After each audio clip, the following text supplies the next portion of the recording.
This is episode 331 of That Shakespeare Life. Just like the work of William Shakespeare, That Shakespeare Life is supported by our patrons. Listeners just like you can support the work we do here and access special insider extras. Learn more at patreon.com/That Shakespeare Life and stay tuned after the episode for even more details. Hi, I'm Valerie Wayne, the art and editor of Cymbeline and a professor emerita at the University of Hawaii at Manoa. Another great method for studying the life of William Shakespeare includes listening to this. It's That Shakespeare Life with Cassidy Cash.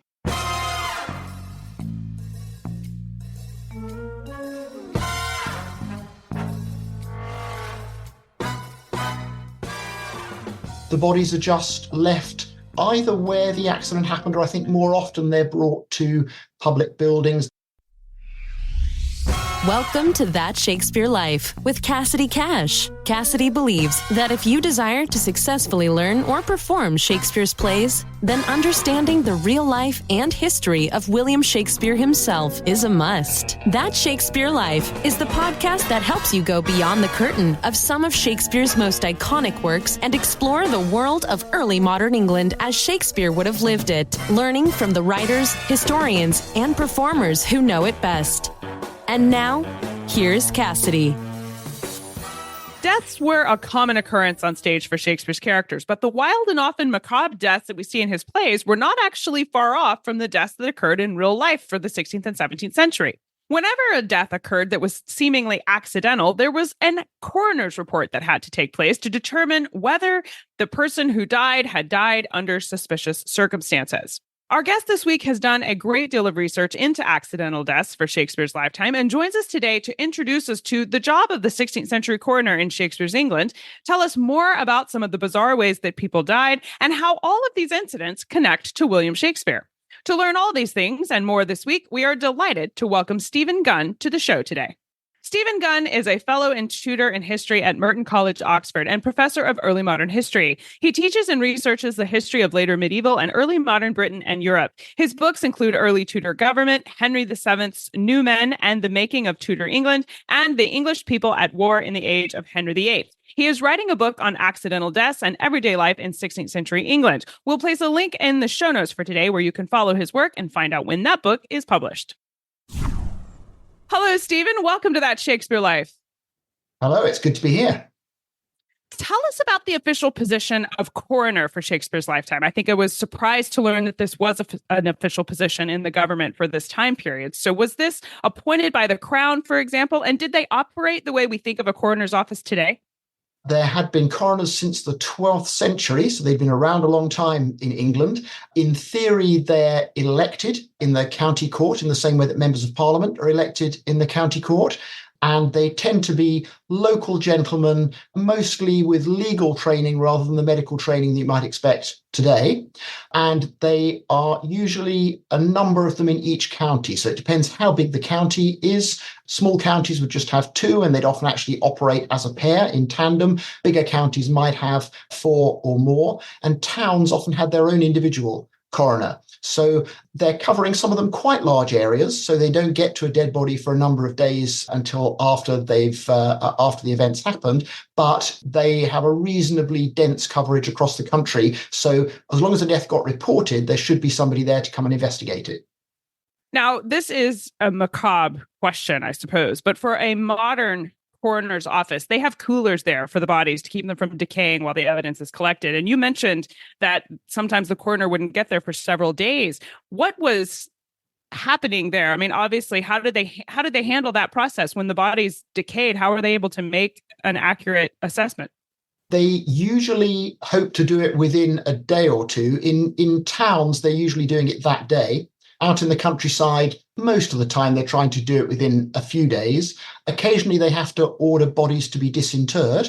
And indeed, there's one case in Harwich in Essex where the jurors say, well, we refuse to allow the body to be disinterred because we think he had plague when he died and we'll all get plague if we dig him up. So they just refuse to dig the body up. But normally people are disinterred if they've been buried. Otherwise, I think the bodies are just left either where the accident happened, or I think more often they're brought to public buildings. They're left outside churches or town halls, other public buildings, and they hope the coroner arrives quite quickly.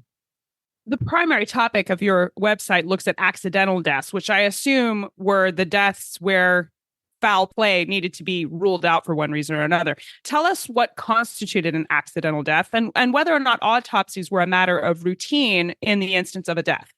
Well, the legal position, like most legal positions, is clear, except that it has fuzzy edges. So the legal position is your death could be caused by homicide. That's somebody else killing you, whether deliberately or in a manslaughter situation, and manslaughter and murder are only just becoming separated out in the 16th century.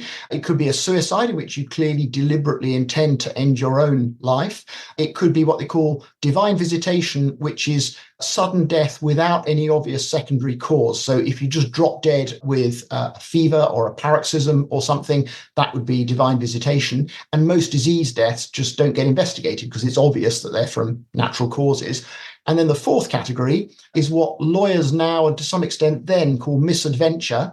They also use words like mischance or misfortune or malfortune or accident. So those are deaths where there's a secondary cause, like you're kicked by a horse or run over by a cart or shot by a gun accidentally, but it's not anybody's fault. Now, of course, there's lots of grey areas. So, for example, if you're shot by a gun, is it really not somebody else's fault? So the investigating jury has to look into whether it's somebody else's fault or not. If you're run down by a horse, is it really not somebody else's fault?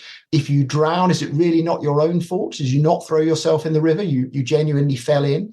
So these are the grey areas that they're trying to arbitrate on. Most of the cases we look at, we're looking at the accidents because other historians have looked at the suicides to see if we're all getting more or less suicidal over time. And a different group of historians have looked at the murders to look at the history of violence and the history of murder. But few people for our period have looked at the accidents. Barbara Hannawalt did very good work on earlier accidents, 13th, 14th, 15th century accidents. She only had records from about 6 counties, whereas we've got records from the whole of England. And she only had records for certain years that happened to survive, whereas we've got them for every year in the 16th century. So we have a much bigger and more complete body of records than previous historians have used. As for autopsies, there's what you might call an external autopsy. In other words, the jury is very concerned with visible marks on the body. And so they'll tell you how many wounds there are. You have people who are, for example, attacked by very angry deer in the rutting season who will have a dozen or more different injuries on them. And they'll tell you how long and wide and deep the wounds are, because of the fact that the wounds they describe have to fit with their analysis of why the person died. So they will say, well, he fell out of the tree, he had a hole in his head which was 2 inches deep, 3 inches wide and 1 inch long, and he died immediately. And so we think it was falling out of the tree and hitting his head that killed him. So the external wounds have to fit the story. Internal injuries, they look at much less, but occasionally you have reports from doctors who have opened the body and looked at the internal organs and will then say something about the state of the internal organs and whether they think that caused the death. But often they talk about people being crushed, or they talk about people being sorely wounded by external injuries, which clearly the fatal effect on the person must be internal injuries from our point of view. But from their point of view, the fact that they can see the bodies crushed is all they need to know to explain why the person got killed when they were run over by the cart, or when the coal fell on them in the coal pit, or whatever it was that caused the crushing. Now, you've mentioned that the coroner didn't have medical training during this time period, but a doctor was brought in sometimes to look at the internal wounds. Was this a team of people who were brought in to evaluate the dead body and determine whether or not the story matched the injuries, or was it always the coroner's job to do this? The key dialogue is between the coroner and to some extent the coroner's clerk who's taking the notes and writing up the report. And obviously we can't really tell whether the wording that comes out in the report in the end is what the coroner is dictating or the form that the clerk uses. That becomes interesting when you have particular coroners who get into the habit of using particular forms of words. So there's one coroner in Kent who just starts putting divine providence in all his reports from a certain stage. it's probably him that's putting that in, but it might be that his clerk just says, oh, we better put in divine providence. And so they put in divine providence. The key dialogue then is between them and the jurors. And the jurors are clearly really important because the people who are meant to be reaching the verdict about what happened are the jury of local men, some proportion of them from the village or the parish where the accident happened, some proportion from the adjoining parishes. And that seems to be partly because some parishes are so small that you haven't got enough adult men there to sit on a jury, or enough adult men who happen to be available that day. But also it seems probably as a measure to stop any kind of local cover-up, so that if everyone locally knows it's a murder, but it's a murder by somebody who's so powerful that you really don't want to offend them, and so you all agree to keep quiet, there's at least a chance that the people coming in from the next door villages will say, well, that looks like a murder to us. So that's the balance of the jurors. And it means that we can use these reports to look at things like, what local place names do jurors use? How do they describe the places where the accidents happen? How do they describe the course of events? And to do that, we have to remember that these are by and large not rich men, but not poor men. We've done some research into the kinds of people who are sitting on juries, and they're mostly small farmers, craftsmen, tradesmen, people like that. These are people who are adult men, they're heads of households. And so, for example, where you get young servants who run away and die of exposure, the men on the juries tend to be not very ready to condemn the masters and mistresses of these servants who've caused them to run away. And they'll say, well, these 11 and 12-year-olds shouldn't have run away and just stayed wandering around the fields for 4 nights just because they thought they weren't being treated very well. So you have to take the viewpoint of the jurors into account in assessing the verdicts that they reach. On the other hand, these are people who live in the village or around the village in question. They know very well which bits of a riverbank are slippery. They know very well whether it's hard to see where you're going when you drive a cart down a particular lane and so on. So from that point of view, their verdicts to what happened is probably very helpful to us as historians. And also, crucially, even if at times they're imagining what happened, because after all, if you saw, for example, a small child fall into a bucket of water, you'd pull the small child out. So small children who drown falling into buckets of water, there can't have been people watching it happen. There must be people imagining how it happened when they find the drowned child in the bucket of water. But the basis on which the jurors imagine that is what they know to be the way that life operates in the 16th century. Therefore, even if the account they give us of how one particular person died may not be precisely accurate as to how that person died, it tells us a lot about how people normally died or were in danger of dying in the 16th century. So what was the chain of command here with the autopsy results? If the coroner is in charge of making sure it happens and the county clerk is writing it all down, and then you have the jurors that are evaluating this, does that mean that the investigation or the autopsy was always a part of a criminal investigation, or was this sort of pre-criminal investigation, kind of deciding whether or not we're going to take this to trial?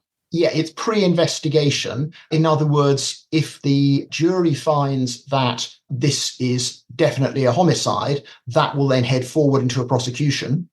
If the jury decide that it's definitely an accident, it won't head forward into a prosecution, although there's the process which is known as deodand, in other words, things being given to God, which is that an object which is responsible for somebody's death in an accident is forfeited to the king or queen. So if a cart runs somebody over, then the cart and the horses pulling it can be declared forfeit by the coroner. They're valued by the jury, and then in theory, they're confiscated for the king or queen and then sold, and then the money is spent on alms to the poor. In practice, what tends to happen is that the owner pays back the coroner to redeem their own cart or their horse or whatever it is that's caused the accident, and then that money gets sent in to the king or queen's almoner to be spent on relief for the poor. Very occasionally, the coroners just cut out the middleman and say, well, they've spent the money locally on relief of the poor, or indeed they've confiscated the object and given it to the poor. So in a slightly stomach-turning way, you get brewing wort that people have fallen into and drowned being handed over to poor families so they can make themselves some ale. But I suppose if you've got no ale to drink at all, then that's better than nothing. Ooh, I think I'd have to be really, I can't even imagine being so badly off that would Let's be. hope they didn't know where it had come from. I hope they didn't. Now, I want to circle back to something you mentioned. Now, getting run over by a cart or getting crushed by a heavy object, I was following you there. But we've covered earlier on the show that the first, at least government level assassination by a handgun happened during Shakespeare's lifetime. And I didn't really think of death by a gun or being something that would be common for Shakespeare's lifetime. Were these deaths like military deaths, or were these private citizens that owned a gun and were being investigated? In terms of the accidents, it's mostly hunting. You can use the accidents to chart the spread of guns through 16th century society. So we have no gun accidents at all for the first decade of the 16th century in the records that we're looking at. You then have about one accident in every 200 for most of the 16th century is with guns. And then in the 1580s and 90s, so just around the time Shakespeare's fully getting going, it's up to about 1 in 50.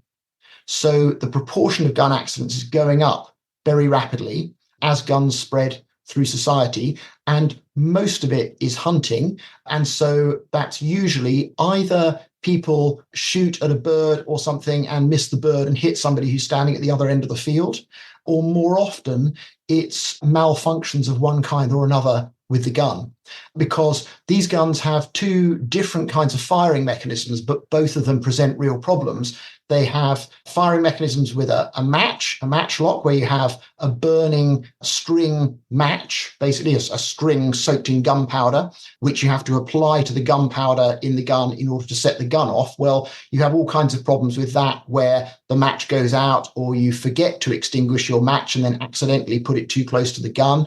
Or you can put the gun down too close to a candle in the house, and if it's loaded, then a spark will go across and it will set off. People leave guns also just on a table at home for defense against burglars, and so sometimes somebody puts a candle too close to them, or a spark comes from the fire and sets them off. So to get around that problem, they then start to develop firing mechanisms that use a flint, early versions of a flintlock.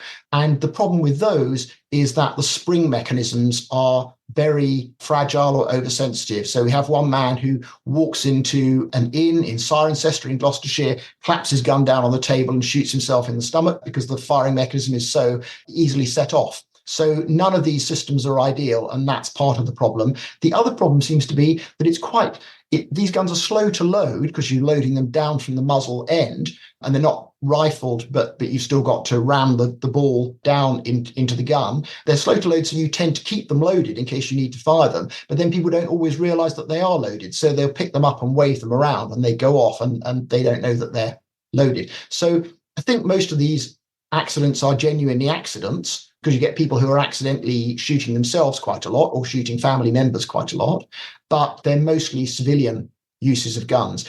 You do get, for example, there are a number of accidents with people guarding the walls of Carlisle, which is one of the big border fortresses against Scotland. You have accidents with handgunners from one of Henry VIII's coastal forts who are practicing and don't realise there's somebody asleep in the field behind where they've set up their target. And those are similar to the archery practice accidents, which earlier in the century are much more frequent than accidents with guns. Did you ever come across any reports where someone had committed a murder with a gun and tried to pass it off as a hunting accident?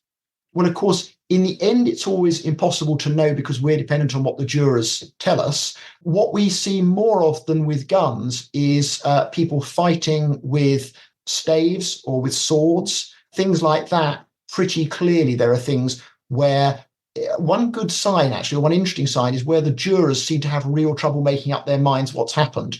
So we have one incident in Wiltshire where two men meet in town. They apparently exchange unbearable insults with each other. They then meet again, apparently by chance, that afternoon at a major landmark on the way out of town.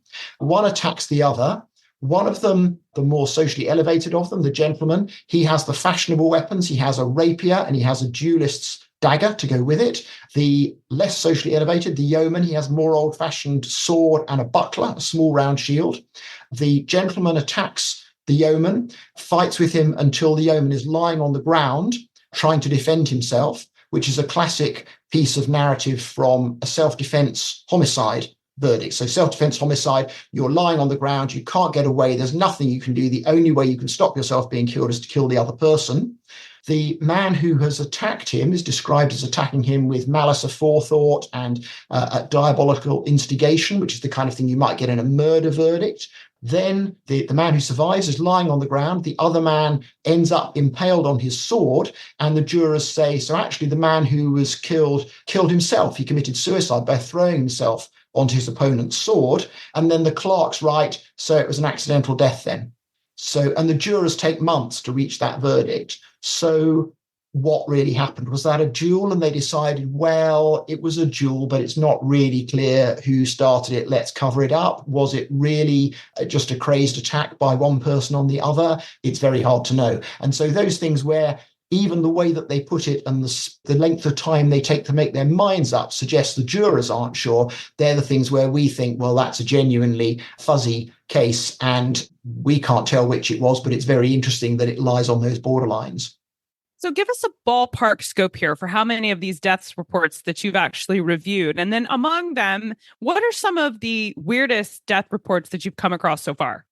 Well, we've got nearly 9,000 of these, which means we can do some quite large-scale statistics for what kinds of accidental death different kinds of people are going to suffer in different parts of the country and things like that. The weird ones tend to be the ones that are totally unexpected. So we have, for example, an elderly lady who is sitting by the fire warming herself, and 4 sides of bacon smoking in the chimney fall out of the chimney and land on top of her, and she's killed by the bacon falling on her. We have someone who is asleep on a cart and he rolls off the cart, and behind him rolls off the cart, presumably quite a large fish, and the fish lands on top of him and suffocates him. So they're in the weird category. And then in the so near and yet so far category, we have a poor man who is standing on the edge of a churchyard on the edge of the city of Coventry, and a poorly erected maypole for dancing around in the summertime falls over, but it doesn't hit him. And he must have been thinking, oh, good, I thought that might hit me. And it hits the city wall behind him and dislodges a stone which comes off and hits him on the head. So that's the kind of level of bizarre accidents that we get. Obviously, in some ways, they're less informative about everyday life than the very common accidents, which sometimes tell us quite surprising or even startling things about what people are doing all day. So one classic instance of that is major cause of death for women at all ages is fetching water, which, if you look at books about women's work in early modern England, doesn't really show up very much, because books about women's work written at the time are all about needlework and food preparation and other kinds of domestic work, but they seem to think that fetching water is so obvious that they never write it. And obviously nobody ever puts in a letter or a diary, my maidservants have got 4 buckets of water today, because it's obvious, because everybody's maidservants get 4 buckets of water every day, so nobody really bothers to record it. But the prevalence of drowning more broadly is very high. Nearly half of our accidents are drownings, but women fetching water is one of the obvious things. And it's also very obviously women's work. So men fetch water occasionally if they need it for a drink, if they need it to wash. Somebody got his clothes very muddy going fishing, so he decided he better get some water so he could wash himself. Or sometimes for specific kinds of work, barrel making, for example, to cool down the metal hoops on a barrel. But nearly half the men who die fetching water are actually boys under 14. So it looks as though if you're a Tudor man, you need a bucket of water, you can't see a woman anywhere. You think, well, there must be a boy somewhere. Surely he could get me a bucket of water. And eventually you get the bucket of water yourself. The converse thing for men is that men do almost all the digging. So if digging needs doing, it seems to be men doing it, and ploughing. Women do harrowing, for example, but it looks as though people think that driving a plough just needs extra strength. So it tends to be men who are driving ploughs. So aside from the gathering of water, these are the sorts of trends that you can find in your research. What have you discovered about the dangers of ordinary things? Well, some of the things, once you start to think about them, are fairly obvious, like there's a lot more contact with animals than there would be in modern life. So horses are a major cause of death. Though one of the things that's striking there is the large range of people who are riding horses. Some foreigners say in the 16th century, England is amazing because even peasants ride on horses. And you can see people at all social levels riding on horses. And you can show, because the horse, if it seems to be the cause of the accident, is valued, you can tell what the value is of the horse that different people are riding. And so, understandably, wealthy people tend to be riding quite expensive horses, and poorer people are riding really quite cheap horses, and often, of course, riding horses that aren't their own. So they're men who've been working in the fields who think, well, I'm very tired and I've got this horse I've been ploughing with, I might as well ride the horse back to the house. So people don't even have to own a horse to be driving it or riding it. There are interesting things about the way that people interact with animals as well. So horses are a cause of death. Cattle, as you can imagine, are a cause of death. But interestingly, sheep are involved in quite a lot of deaths, not because they attack people, but because people take them into fast-flowing rivers to wash them before they shear the wool off. And if you're in a fast-flowing river with a panicky sheep, you are quite likely to get knocked over. And quite often, numbers of people drown, 2, 3, sometimes 4 people, because other people working with you will come and help you. And if you're in a whirlpool in the river and they come to help you, they might get into trouble too. And one of the main reasons we think why there's so much drowning then kicks in, which is that people's underclothes are made of linen and their overclothes are made of thick woolen cloth. So they get very waterlogged very quickly, which means that they find it quite hard to struggle out of water. So again, we're back to your data on water being a huge death, and the sheep there are just tangential. Exactly. So how were these death reports published and stored? I mean, I think as Shakespeare historians here, we're quite used to a lot of data being lost over time. How is it that these records survive until today? Well, the reason they survive from the 16th century much more thoroughly than from previous periods is that in Henry VII's reign, an Act of Parliament was passed ordering the coroners to hand in all their inquest records to the assize judges as the assize judges travelled around the country holding important trials for murder and other major crimes. And the reason for that seems to have been to try to create a more centralised investigation of murder. So it's part of a law and order drive. And there's a follow-up statute which orders coroners to hold inquests on all bodies killed in sudden or suspicious circumstances, and to do it quickly, because it raises the issue that you raised earlier. They say otherwise bodies are lying above ground to the annoyance of the king's liege subjects. There are basically all these putrefying bodies everywhere. It's gross. Yeah. It's gross. Yeah. So they're trying to get it done and hurry it up and pull the records into the centre. And so from the late 15th century, and more so as the 16th century carries on, these records start to pile up amongst the records of the Court of King's Bench in London. They get filed in with the other records of the Court of King's Bench. And so that's where we still find them now, in the King's Bench classes of the National Archives in London. So the first thing that we had to do, and Thomas Gromelski, who's the postdoc who worked with me on this project while it was funded by the Economic and Social Research Council here, the first thing that he had to do was go and find all the records, photograph them all, and then we could start putting them all into the database that we've been making. And some of those records for the early part of the century, people can look at on the AALT website, Anglo-American Legal Tradition, which has a lot of photographs of legal records from the 16th century on their website. So you can look at class KB9, King's Bench 9, which has a lot of these inquests in them if people want to look at originals. Or there are various sets of inquest records for different counties that have been edited. And in particular, a scholar called R.F. Honeysett edited a number of volumes for different counties. He's edited long runs of them for Sussex and a few for Nottinghamshire. And so there are edited volumes that one can look at as well, to look at calendared versions of them to follow them up.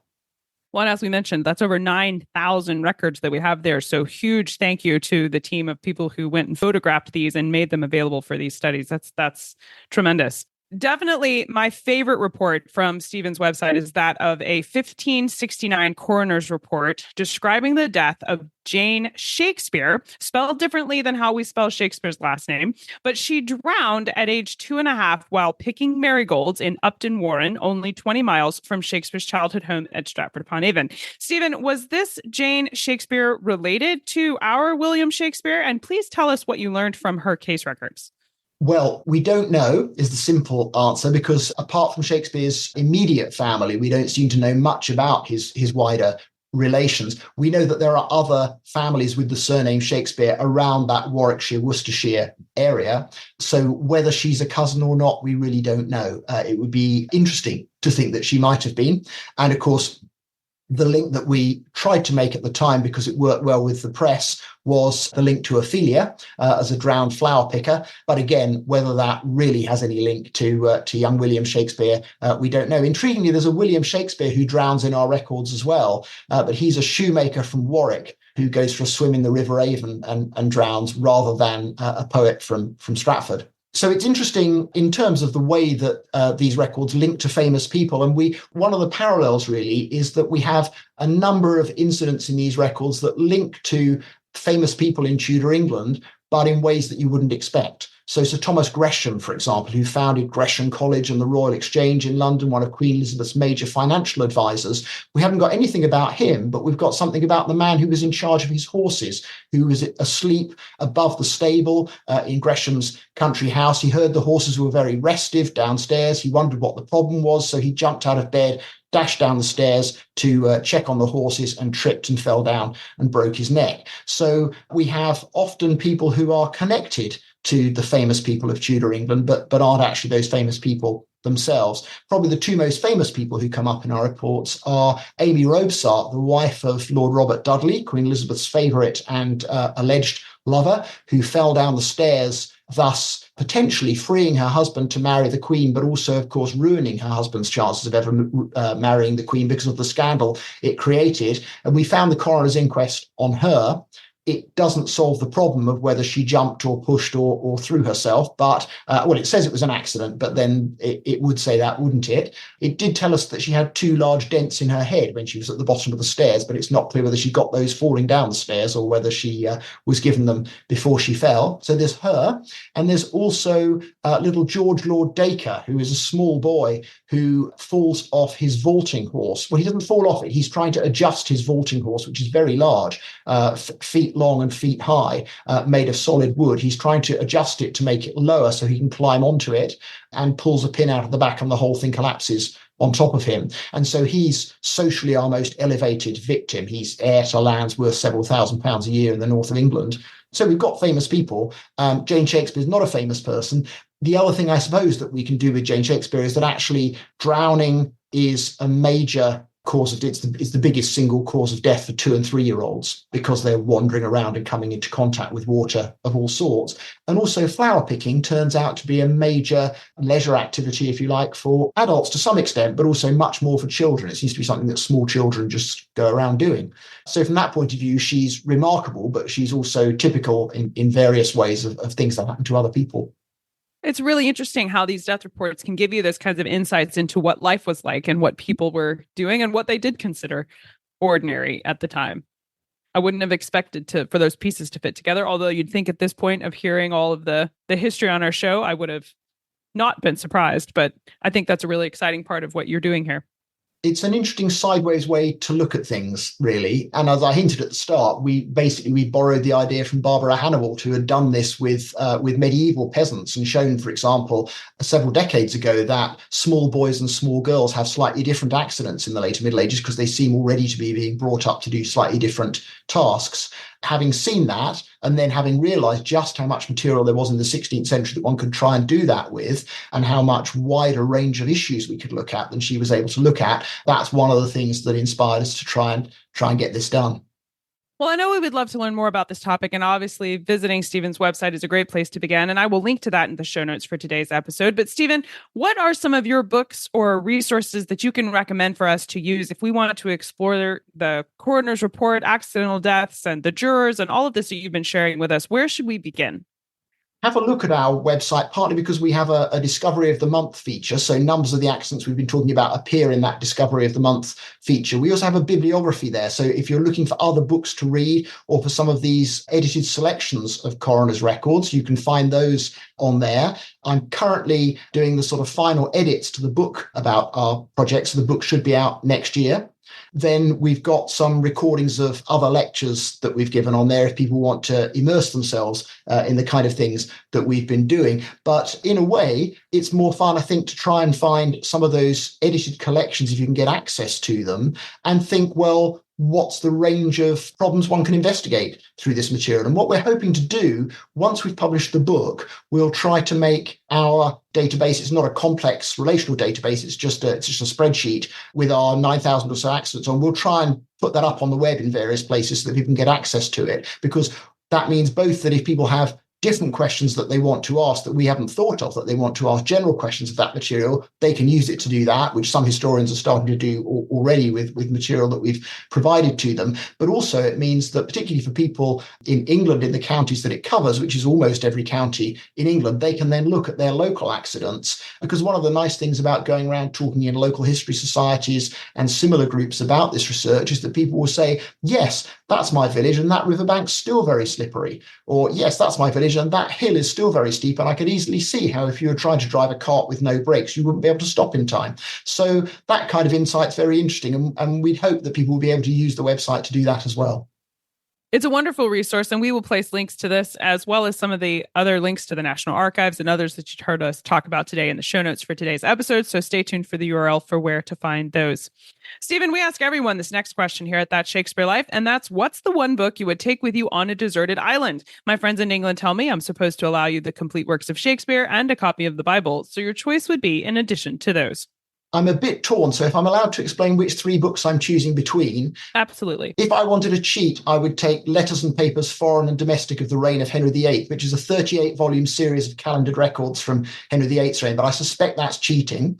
If I wanted to take one early modern book, I would be torn between William Camden's Britannia, which is his book about how you fit the early history and the early archaeology and the local traditions and so on of England together to try to think about the history of England and its localities in the 16th century and before. I've read that and enjoyed it. The book I haven't read, which I probably should have read, but is very long, but might be interesting to take, is Robert Burton's Anatomy of Melancholy, which is all about melancholia as a late 16th, early 17th century condition.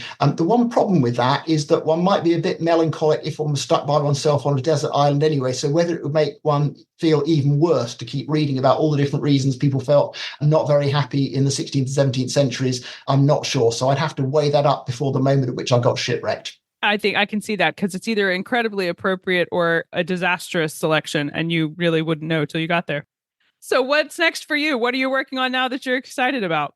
Well, I'm just starting a new project on how aristocrats all over Europe north of the Alps used Roman culture to construct their power in the 16th century. I've just been in Germany at a library for a month trying to start research on that. But the other thing that Thomas and I are hoping to do is to use some of these coroner's inquests, which are not for accidental deaths, but are for the divine visitation category, but are for people who died in prison. There are thousands of people whose deaths in prison are recorded in the 16th century. We've got photographs of those records, and so we might try to get funding to see if we can analyse those, because, for example, you can use them to track epidemics of disease as they spread across the country from one prison to another. And you can use them to look at the numbers of people who are in prison, usually held awaiting trial, because in 16th century England, custodial sentences weren't a normal way to punish people. You either executed them or you let them go, or you gave them some corporal punishment. You branded them or whipped them or something, but you didn't generally leave them in prison for years. So these are often people awaiting trial, but of course they often get more sick and more weak and more ill-fed as they're in prison, and so they're very susceptible to disease. So that's the closest thing to this project, which we're thinking we might try to do next. I hope that comes together. That sounds like exciting information can come from that project. Steven Gunn, thank you so much for being here this week and taking us through understanding accidental deaths and the coroner's department and how this process worked for Shakespeare's lifetime. This has been a fun conversation, and I appreciate you being here to share it with us. Well, you're very welcome. Thank you very much for talking to me. The list of resources and recommendations we've been talking about today, along with more information on our guests and the link to the website on Tudor accidents that is available now and has all of this data, especially on Jane Shakespeare and more about that death report. You can look at all of these things, and we link you directly to them in the show notes today at CassidyCash.com/episode 331. If you would like to see more in-depth history related to our show today, including images and some links to some of these reports and some of the archival photographs of the death reports that we've mentioned and talked about in today's conversation, then you will want to check out the detailed show notes available for patrons. You can access the extras right on the show notes page by clicking the Become a Patron button. There you can either join us as a patron or log in using your Patreon credentials if you're already a supporter of our show. And all of the bonus visual content will expand right there on the show notes page. Again, the show notes for today is CassidyCash.com/episode 331. That's CassidyCash.com/EP331. If you enjoy learning history with us here each week and you're inspired to really dive into the past and get your hands around a piece of history you learn about here on the show, then consider signing up for Experience Shakespeare, our membership platform here at That Shakespeare Life that lets you try out a piece of Shakespeare's history for yourself with digital history activity kits you can complete at home or in your classroom. Our kits include how to play Maw, a 16th century card game popular with Mary Queen of Scots, as well as how to make apple wassail, a traditional drink at Christmas time, and even how to make your own iron gall ink, just like Shakespeare would have used to write many of his plays. All of our activity kits feature 16th and 17th century games, recipes, and crafts that work like science labs for Shakespeare history. They coordinate not only with our show, but with Shakespeare's plays. And each one of them invites you to cook, play, and create your way through the life of William Shakespeare. You can explore all the kits and sign up to get your first activity at CassidyCash.com/experience. Patrons, remember that you get a significant discount on Experience Shakespeare using the code available on our Patreon page. Again, that link for Experience Shakespeare is CassidyCash.com/experience. That Shakespeare Life is researched and produced by me, Cassidy Cash. Our audio engineer is Gary Mayholm. That's it for this week. Thank you for listening. I'm Cassidy Cash, and I hope you learned something new about the Bard. I'll see you next time. Bye-bye. Thank you for listening to That Shakespeare Life. As always, the best conversations happen after the episode over at CassidyCash.com. Become a part of a vibrant Shakespeare conversation by adding your voice over at the website. Until next time, remember, when you want to know William Shakespeare, you have to go behind the curtain and into That Shakespeare Life.